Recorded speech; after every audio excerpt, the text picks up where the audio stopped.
शोका, सबके शोक चले। राम जी के राज्य में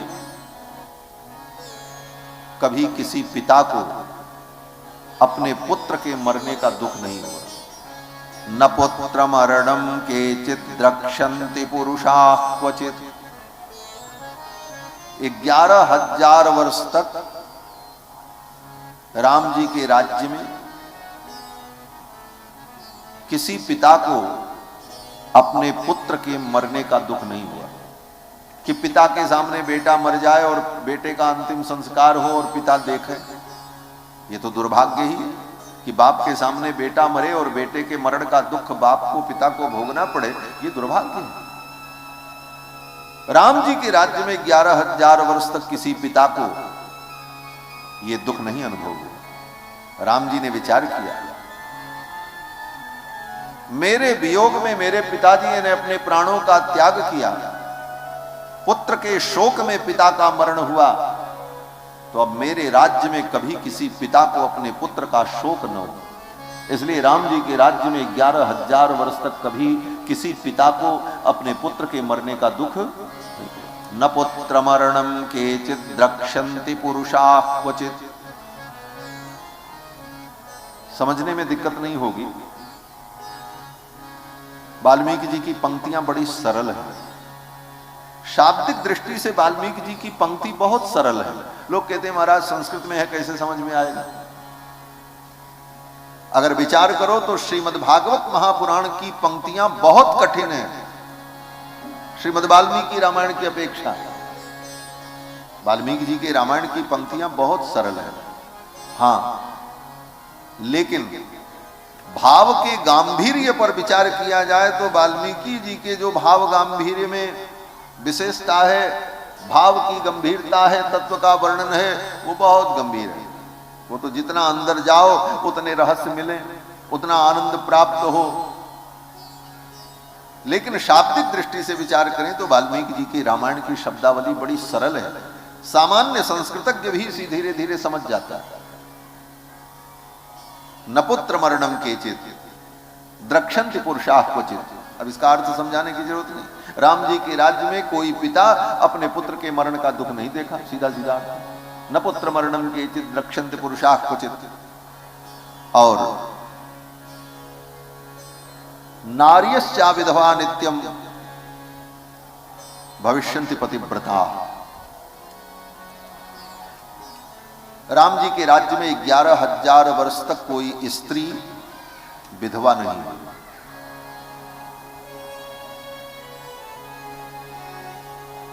राम जी ने विचार किया, मेरे राज्य के पहले मेरी माताएं विधवा हुई, मेरे पिताजी चले गए, तीनों माताएं वैधव्य को प्राप्त हुई, लेकिन अब मेरे राज्य में किसी स्त्री का सुहाग न छिनने पाए, क्योंकि स्त्री का सबसे बड़ा सुख उसका सुहाग होता है। राम जी के राज्य में 11,000 वर्ष तक कोई स्त्री कभी विधवा नहीं हुई। नार्यश्च अविधवा नित्यम, अविधवा। और क्यों, अब उसका कारण भी वही बता रहे हैं। नार्यश्चा विधवा नित्यम भविष्यन्ति पतिव्रता। और राम जी के राज्य में सभी स्त्रियां पतिव्रता, पतिपरायणा होकर रहती। धर्म का ऐसा प्रभाव था कि उस धर्म के प्रभाव से सब पातिव्रत धर्म में निष्ठ होकर परम सुख को प्राप्त करते। आगे कहते हैं, राम जी के राज्य में कभी किसी के घर में आग नहीं लगी, राम जी के राज्य में कभी बाढ़ नहीं आई, राम जी के राज्य में कभी तूफान नहीं आया, राम जी के राज्य में कोई प्राकृतिक आपदा नहीं आई कभी, राम जी के राज्य में 11,000 वर्ष तक कभी भूकंप नहीं आया। ये सब आपदा और दुख क्यों आता है, विचार यहां से करना चाहिए।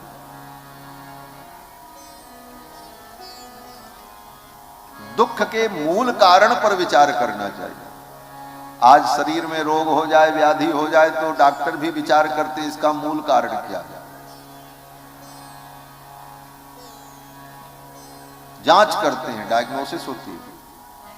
और जांच में क्या बताएंगे, बोले हाँ इस कारण से उस कारण से ये खा लिया, ऐसा कर दिया, ऐसा हो गया, वैसा हो गया। ठीक है, आंशिक रूप से वो भी ठीक है, परंतु और उसके पीछे जाओ, क्यों उसने ऐसा खा लिया? बोले गलती कर दी। बोले कौन व्यक्ति चाहता है कि हमसे गलती हो? फिर गलती क्यों हो गई? अब इसका क्या जवाब होगा? बोले वो गलती को गलती नहीं समझा, इसलिए उससे गलती हो गई। बोले गलती को गलती क्यों नहीं समझा? बुद्धि तो थी। अंत में इन सारे प्रश्नों का उत्तर एक ही मानना पड़ेगा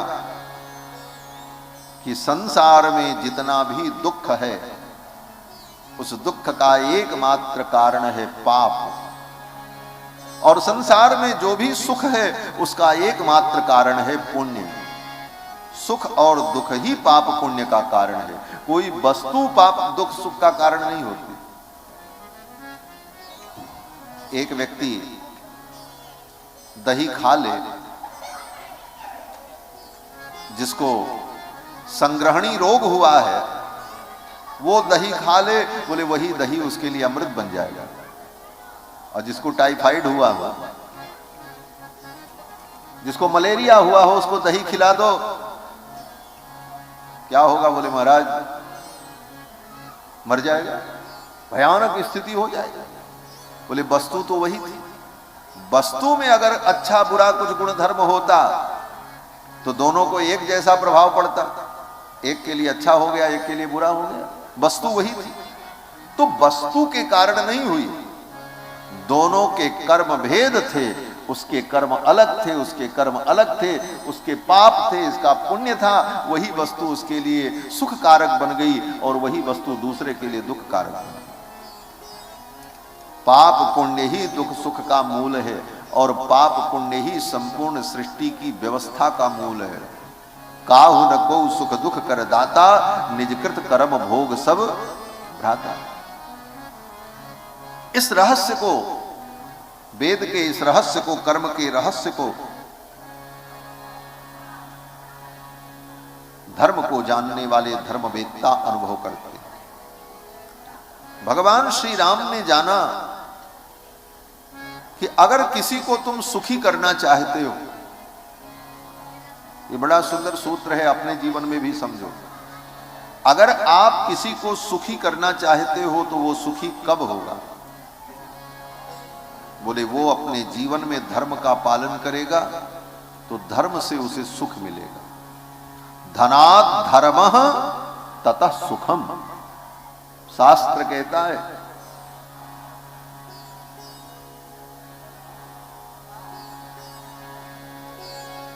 धनात् धर्मः,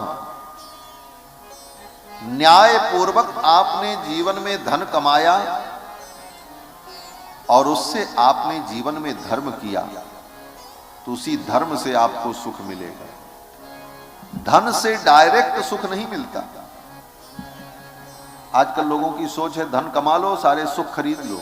हाँ, चाहे जैसे पाप करके, अधर्म करके, झूठ बोल करके, छल दंभ करके, कपट करके धन कमा लो, फिर धन से दुनिया में सब कर लेंगे, हम सुखी हो जाएंगे। ये सोच पश्चिम की सोच है, धन से सब कुछ हो जाएगा।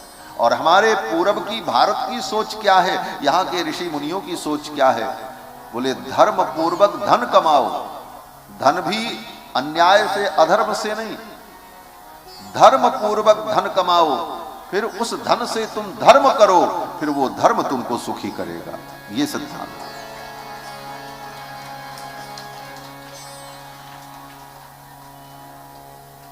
विद्या ददाति विनयम, विनयाति याति पात्रताम, पात्रत्वात् धनमाप्नोति, धनात् धर्मः ततः सुखम।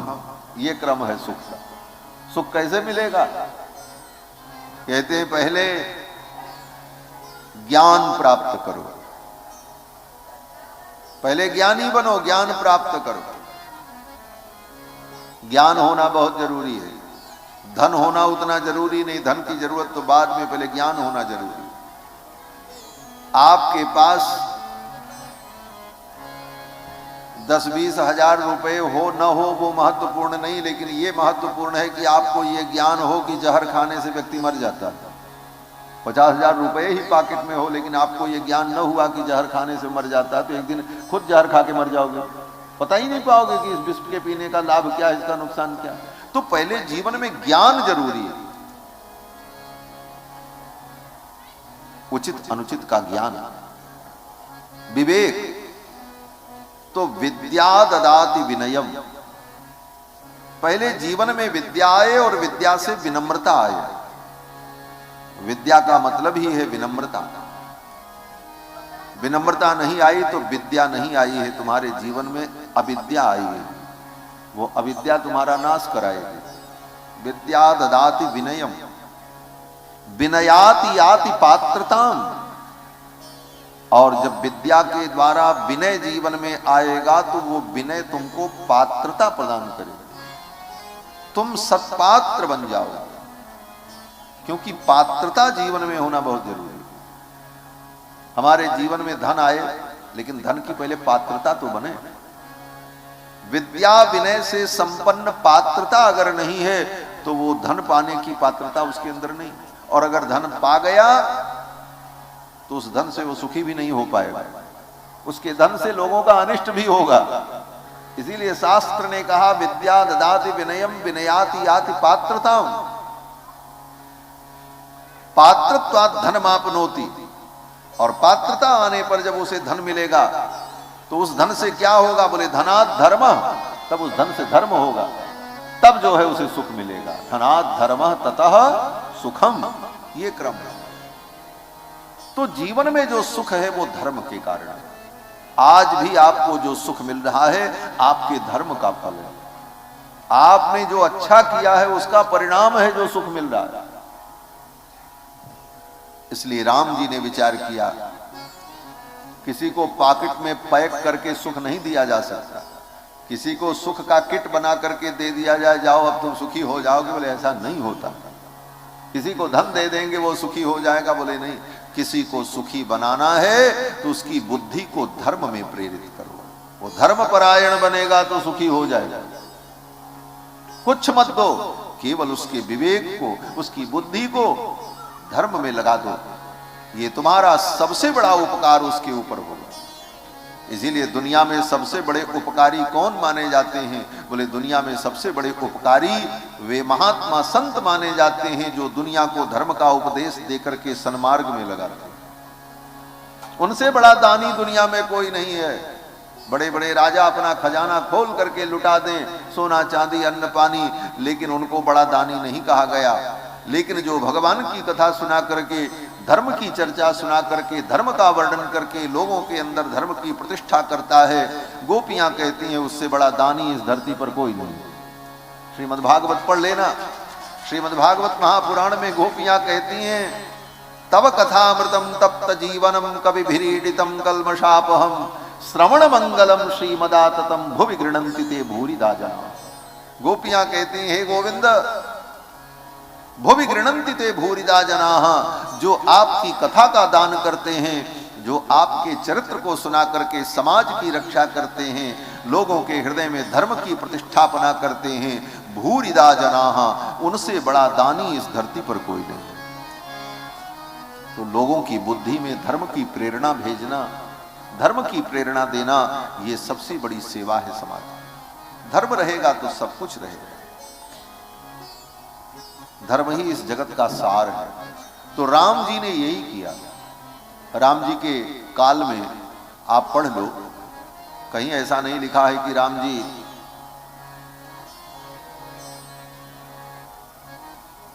गरीबों को बैठा करके उनके लिए वस्तुओं का दान करते रहे। वो दान, जहां दान की विधि है वहां तो राम जी खूब करते ही करते हैं, राम जी जैसा कोई दानी नहीं। लेकिन राम जी ने अपनी प्रजा को भिखारी नहीं बनाया, अपितु राम जी ने अपनी प्रजा को समर्थ बनाया।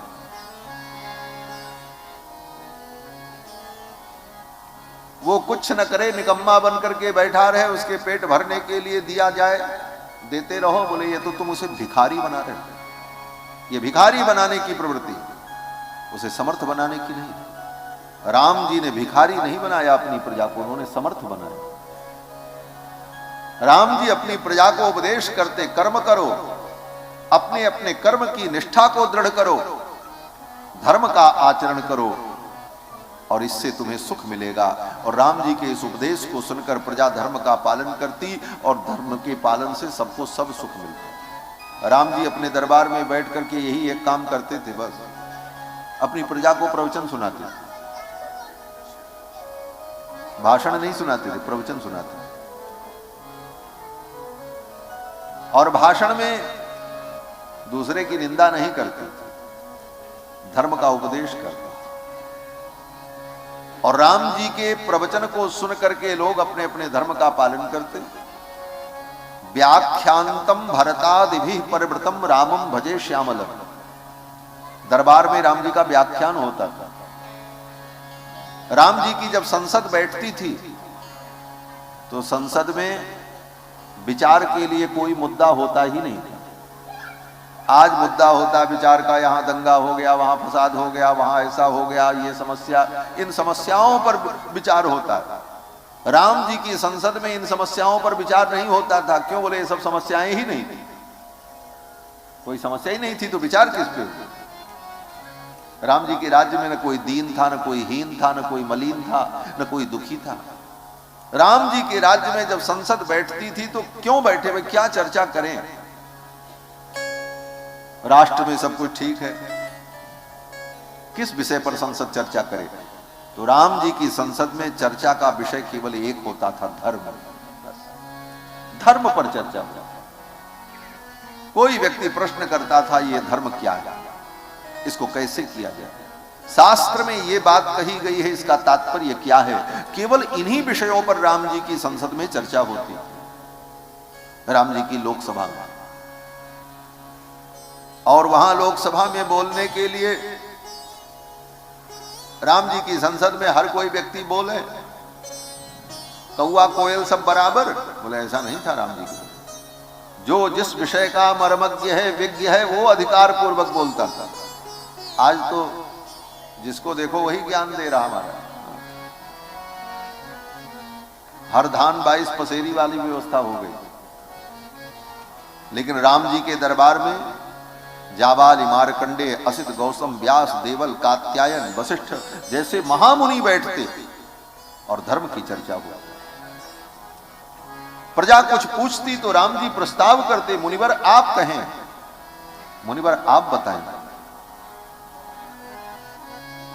अगर वहां कहीं संदेह होता राम जी को तो राम जी स्वयं प्रश्नकर्ता बन करके कहते, गुरुदेव अगर ऐसा है तो ऐसा क्यों नहीं हो सकता?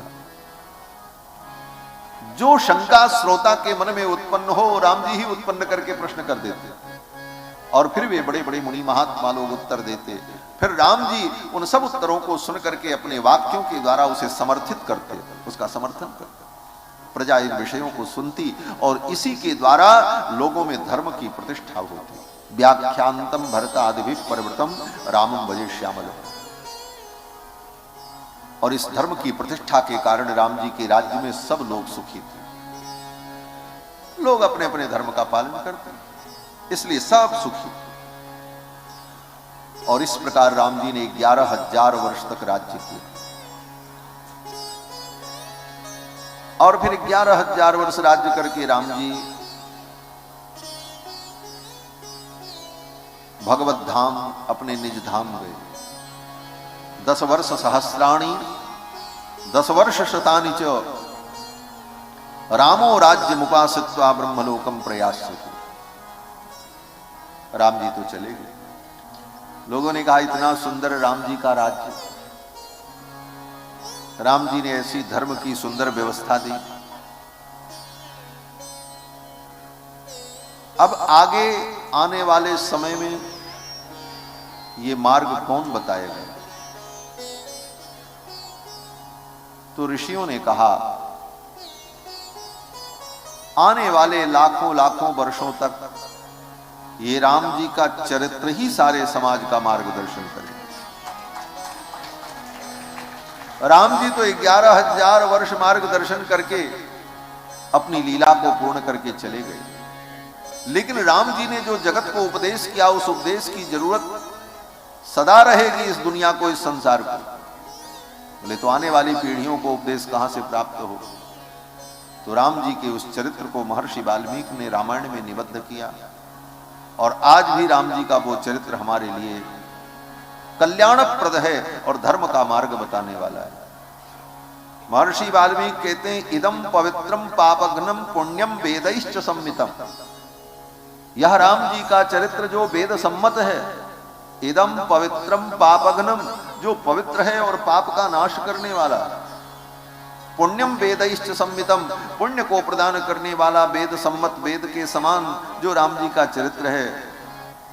यह पठेत रामचरितम, इस रामचरित्र को जो पढ़ता है, जो इसे सुनता है, सर्व पापैः प्रमुच्यते, वो समस्त पापों से मुक्त हो जाता है। ये राम जी का चरित्र, राम जी तो पतित पावन हैं ही, लेकिन राम जी का चरित्र भी पतित पावन है। राम जी का चरित्र भी बड़े बड़े पतितों को पावन कर देता है। राम जी तो पतित पावन हैं, रघुपति राघव राजा राम, पतित पावन सीताराम। लेकिन राम जी का चरित्र भी पतितों को पावन करने वाला है। इदम पवित्रम पापघ्नम पुण्यम वेदैश्च सम्मितम, यह पठेत रामचरितम सर्व पापैः प्रमुच्यते, वो समस्त पापों से मुक्त हो जाता। और इस रामचरित्र को जो सुनता है, पढ़ता है, सबका कल्याण होता है। 100 श्लोक में देवर्षि नारद ने वाल्मीकि जी को रामचरित सुना दिया, राज्याभिषेक पर्यंत। इसका नाम है मूल रामायण। यही मूल रामायण जो नारद जी ने वाल्मीकि जी को सुनाया, इसी को सुन करके वाल्मीकि जी ने अपनी दिव्य दृष्टि से राम जी के चरित्र का अनुभव करके 24,000 श्लोकों में रामायण लिखी। लेकिन ये 24,000 श्लोक की जो रामायण है, इस रामायण की रचना के मूल में ये 100 श्लोक, जिसका व्याख्यान अभी पूरा हुआ, इसका नाम है मूल रामायण। ये रामायण के बालकांड का पहला सर्ग 100 श्लोकों में। तपस्वाध्याय निरतम तपस्वी वाग्विदाम्बरम नारदम परिपप्रच्छ वाल्मीकि मुनिपुंगवम, यहां से लेकर जनश्च शूद्रोपि महत्वमीयात् 100 श्लोक पर्यंत ये मूल रामायण है, जो नारद जी ने वाल्मीकि जी को सुनाया। और इसे सुन करके वाल्मीकि जी ने 24,000 श्लोकों में रामायण की रचना। इसका बड़ा महत्व है। इसका नित्य नियम से व्यक्ति पाठ करे तो उसकी बुद्धि परम पवित्र हो जाती है, और वो भगवान श्री राम के मंगलमय कृपा का पात्र बन जाता है। पूरी रामायण तो पढ़े अच्छी बात है, लेकिन पूरा न पढ़ सके तो कम से कम ये 100 श्लोक नित्य नियम से व्यक्ति पाठ कर ले। बहुत कठिन नहीं है, इसकी फलश्रुति बड़ी अद्भुत है, और जो करेगा उसे अनुभव होगा। कथाओं में मैंने कई बार कहा, और बहुत से ऐसे लोग हैं जिन्होंने सुन करके इसका अनुकरण किया और वे पाठ करने लगे। उनके फोन आते हैं हमारे पास, बोले महाराज जब से हमने रामायण का पाठ प्रारंभ किया तब से जीवन बदल गया। कितने लोगों की सूचनाएं आती हैं, हमारे पास फोन आते हैं कि महाराज ये मूल रामायण 100 श्लोक पाठ कर करके हमारा जीवन बदल गया। मूल रामायण सभी राम भक्तों को अभ्यास करना चाहिए पाठ करने। बोले महाराज संस्कृत में कैसे अभ्यास होगा? बोले धीरे धीरे करोगे तो अभ्यास बन जाएगा। करत करत अभ्यास ते जड़मति होत सुजान। जड़मति भी हो, अभ्यास करे तो धीरे धीरे आ जाता है, असंभव कुछ नहीं। तो ये मूल रामायण नित्य नियम से पाठ करने का आप अभ्यास करो। और अभ्यास के लिए एक उपाय बता दे रहे हैं। मूल रामायण को जो 100 श्लोक हैं, इसकी पूर्व पीठिका और उत्तर पीठिका के सहित सुंदर सुस्पष्ट शब्दों में और बड़ी ही धीमी गति से इसकी रिकॉर्डिंग करके YouTube पर डाल दिया गया है। अभी 2 महीने पहले मैंने रिकॉर्डिंग करवाई है, मेरी ही ध्वनि में रिकॉर्डिंग करके यूट्यूब पे डाली गई, उसे चला दो, ऑन कर लो और रामायण, मूल रामायण की पुस्तक लेकर के सुनते रहो, देखते रहो और उसको सुनते रहो। बस इतने मात्र से 15 से 20 दिन में रामायण के सारे वो श्लोक, 100 श्लोक मूल रामायण आपकी बुद्धि में प्रतिष्ठित हो जाए, याद हो जाएगा, उच्चारण में भी कोई दिक्कत नहीं है। तो नित्य नियम से मूल रामायण के पाठ का अभ्यास बनाना चाहिए। 100 श्लोकों में देवर्षि नारद ने वाल्मीकि जी को राम कथा सुनाई और चले गए।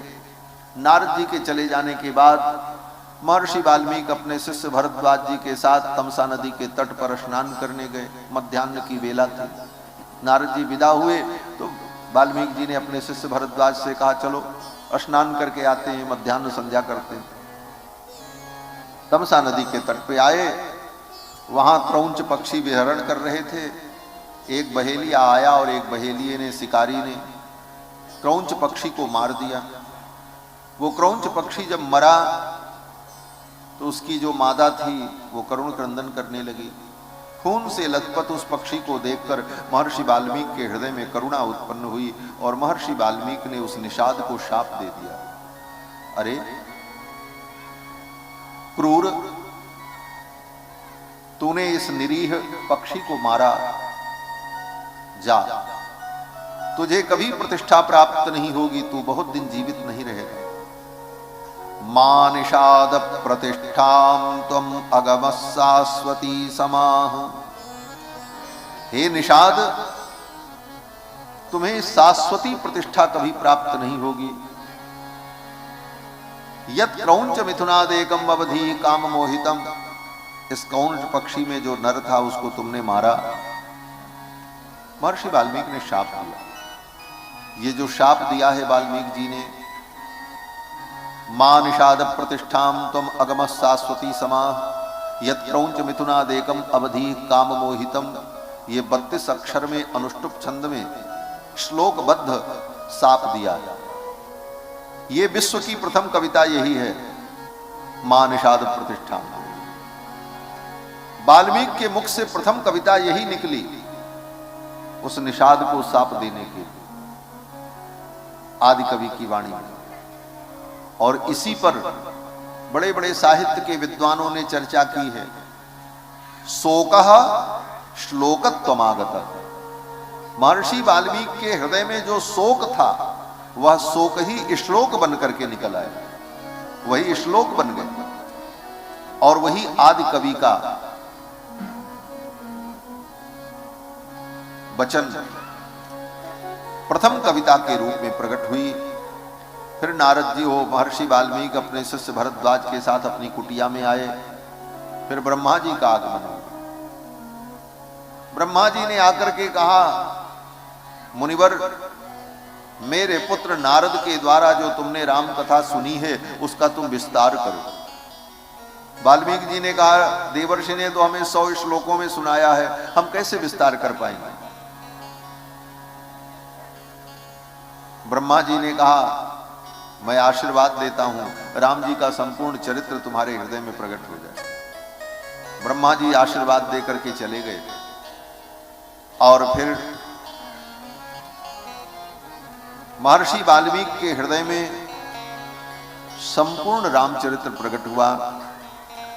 संपूर्ण रामचरित्र को महर्षि वाल्मीकि ने अपनी पवित्र मेधा से, अपनी बुद्धि से, दिव्य दृष्टि से जाना और तब उन्होंने लिखा। हसितम भासितम चैव गतिर यावच्च चेष्टितम तत्सर्वं धर्मवीर्येण यथावत् संप्रपश्यति। राम जी कैसे हंसते हैं, कैसे चलते हैं, कैसे बोलते हैं, सब कुछ जान लिया। हसितम भासितम चैव गतिर यावच्च चेष्टितम तत्सर्वं धर्मवीर्येण यथावत् संप्रपश्यति।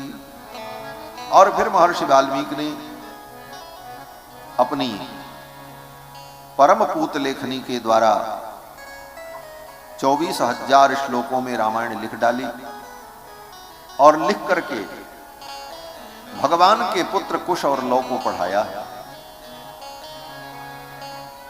उस समय कुश और लव महर्षि वाल्मीकि के आश्रम में ही थे जब रामायण की रचना हुई। सीता जी उन्हीं के आश्रम में रहती थी और वहीं सुंदर 2 पुत्रों को जन्म दिया था।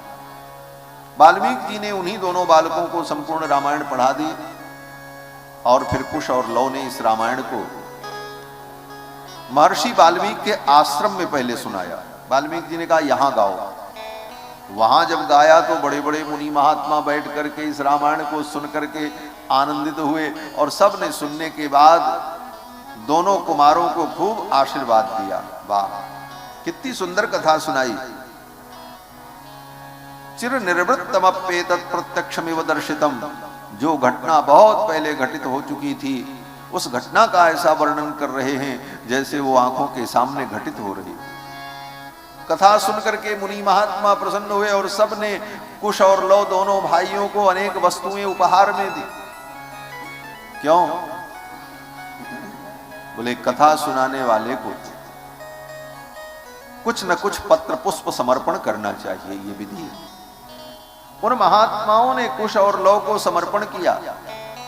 यहां वर्णन है, किसी व्यक्ति ने, किसी महात्मा ने कुश और लव को बलकल वस्त्र दिया, किसी ने कमंडल दे दिया, किसी ने आसन दिया, किसी ने यज्ञोपवीत दिया, किसी ने मृगचर्म दिया, किसी ने फल ला करके दिया। एक महात्मा तो बड़े विचित्र थे, उनके पास कुछ नहीं था। कुल्हाड़ी थी, लकड़ी काटने के लिए जंगल में जा रहे थे, कथा सुनने बैठ गए और कथा सुन करके इतने आनंदित हुए कि अपनी कुल्हाड़ी ले जा करके व्यासपीठ पर चढ़ा दी। बोले लो बेटा, ये मैं तुम्हें दे रहा हूं।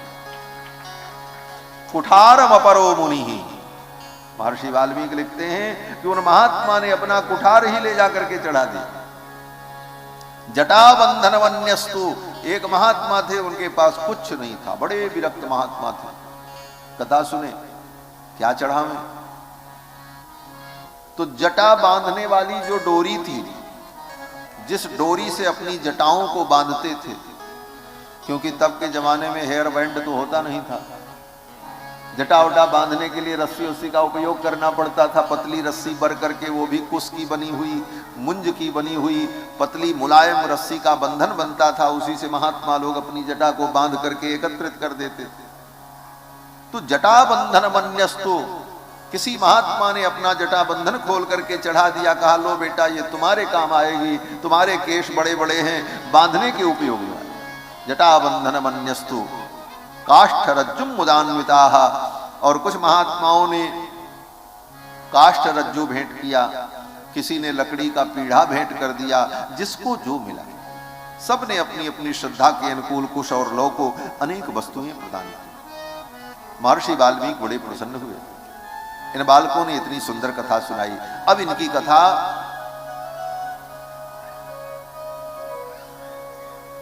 नगर में हो। आश्रम से लेकर के महर्षि वाल्मीकि कुश और लव को नैमिषारण्य पहुंचे। और नैमिषारण्य का नाम सुना होगा, बड़ी पवित्र धरती है।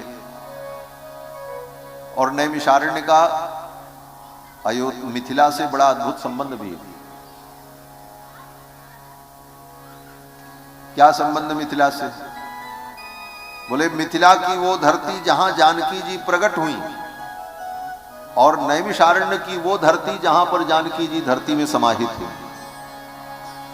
मिथिला में जानकी जी का प्राकट्य हुआ है और नैमिषारण्य में सीता जी धरती में प्रवेश करती। एक जन्मस्थली है, एक किशोरी जी की निर्वाण स्थली है मिथिला, ओ नैमिषारण्य।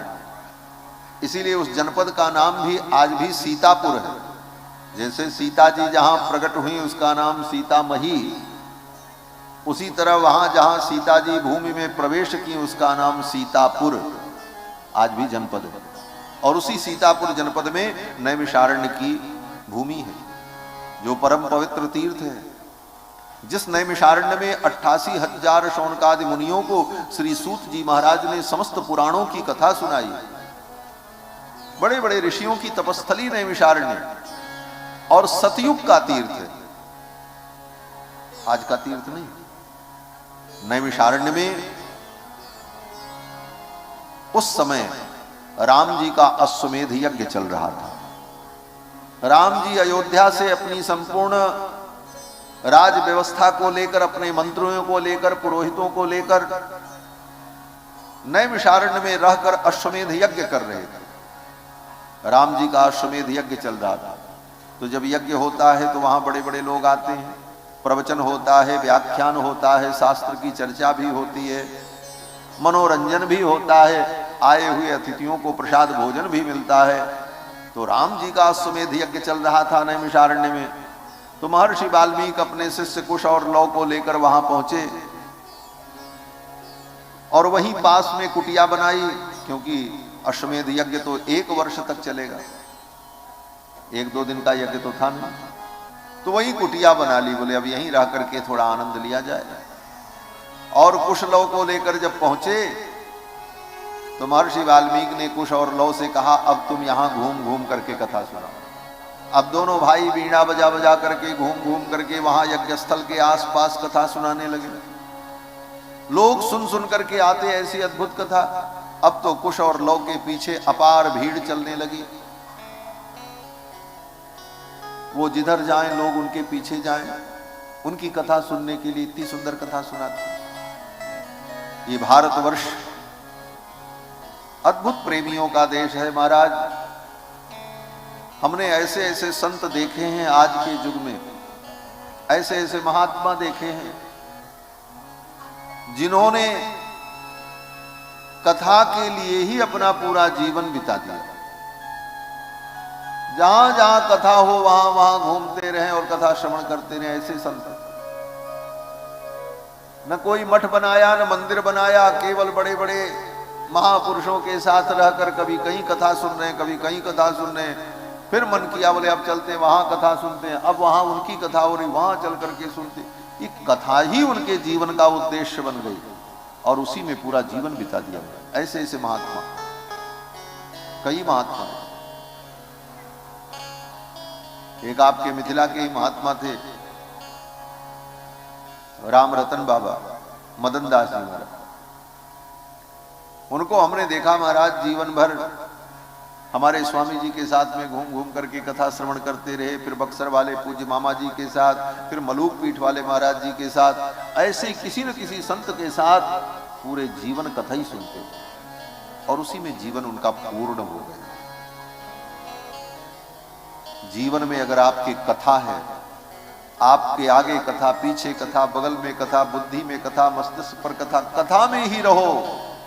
परिणाम क्या होगा बोले, जीवन में व्यथा तुम्हारे सन्निकट नहीं आ पाएगी, व्यथा तुम्हारा स्पर्श नहीं कर पाएगी। जिसके जीवन में सदा कथा रहती है, व्यथा उससे बहुत दूर रहती है। और जिसके जीवन में कथा नहीं, उसके जीवन में ही व्यथा होती है, उसी के जीवन में व्यथा आता। कुछ लोग आए और कथा सुनाने लगे, सब लोग पीछे पीछे चलने लगे कथा सुनने के। इस दृश्य को राम जी ने देखा। राम जी रथ पर बैठ करके उधर से आ रहे थे, देखा इतनी भीड़, ये कौन कथा सुना रहा। भरत जी से कहा देखो। भरत जी ने बताया, शत्रुघ्न जी ने बताया, लक्ष्मण जी ने बताया, सब साथ में ही थे। सबने कहा प्रभु ये 2 बालक बड़ी सुंदर कथा सुना रहे हैं और वही सुनने के लिए सब इनके पीछे पीछे दौड़ रहे हैं। बोले कौन है? बोले ऋषि कुमार लगते हैं, ऋषियों जैसा वेश है। तो राम जी ने कहा इनको आदर पूर्वक हमारे दरबार में बुलाओ और दरबार में व्यासपीठ बनाई जाए और ये दोनों ब्रह्मचारी हमारे दरबार में कथा सुनाएंगे और मैं भी बैठ करके सुनूंगा। सारी प्रजा के लिए कथा सुनने की व्यवस्था करो। भगवान श्री राम ने जब आदेश किया तो वहीं नैमिषारण्य में यज्ञ स्थल पर ही सुंदर व्यासपीठ का निर्माण हुआ और सभी ऋषि मुनि महात्मा कथा सुनने के लिए बैठे। कुश और लौ कथा सुनाने लगे और कुश लौ जब कथा सुनाने लगे तो राम जी भी अपना सिंहासन छोड़ करके आकर के साधारण लोगों के बीच में बैठकर इस पावन कथा को श्रवण करते। कुश और लौ ने इस गाथा को गाया है नैमिषारण्य की धरती पर और इसकी व्यवस्था स्वयं राम जी ने की। राजा का यह भी कर्तव्य है कि अपने राज्य में समय समय पर प्रवचन और सदुपदेश का भी आयोजन करे। केवल दवा बांटना, भोजन बांटना, अन्न बांटना, कपड़े बांटना, इतने मात्र से प्रजा को आप पूर्ण सुखी नहीं बना सकते। पोषण दो प्रकार का होता है, एक शारीरिक और एक बौद्धिक। शारीरिक पोषण अन्न पान भोजन वस्त्रादि से होता है और बुद्धि का पोषण ज्ञान के द्वारा होता है। तो प्रजा शारीरिक रूप से भी स्वस्थ हो और मानसिक रूप से भी स्वस्थ हो, इसलिए राजा का धर्म है कि प्रजा के लिए समय समय पर ज्ञान का भी उपदेश प्रदान किया। प्रजा के लिए कथा, सत्संग और सद्विचार का अवसर भी प्रजा को प्राप्त हो। राम जी ने कहा भव्य आयोजन किया जाए और राम जी के दरबार में कथा का आयोजन हुआ और कुश और लौ दोनों भाई इस कथा का वर्णन करते हैं। तीनों माताएं, मां कौशल्या, कैकेयी, सुमित्रा, उर्मिला, मांडवी, श्रुतकीर्ति, सभी ऋषि मुनि महात्मा सब बैठे और कुछ लोगों ने कथा का शुभारंभ किया। और कथा का शुभारंभ कहां से हुआ?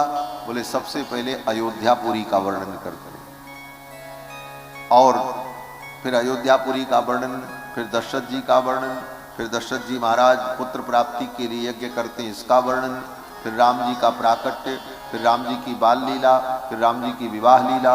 इसी क्रम से कुछ लोगों ने इस कथा का वर्णन किया है। तो अब कुश और लौ इस कथा को आगे बढ़ाएंगे। सर्वप्रथम अयोध्या का वर्णन करेंगे। अयोध्या क्या है, अयोध्या की महिमा क्या है, अयोध्या को ही भगवान ने अपने अवतार की स्थली के रूप में क्यों चुना? धरती इतनी बड़ी थी, कहीं भी राम जी प्रकट हो सकते थे, अयोध्या को ही उन्होंने क्यों चयन किया? राम जी को अयोध्या प्रिय क्यों लगी और अयोध्या की महिमा क्या है, अयोध्या धरती की विशेषता क्या है?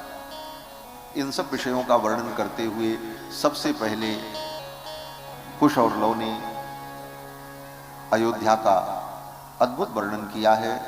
तो अब ये सब वर्णन हम लोग कल की कथा में श्रवण करेंगे। आज बस इतना ही।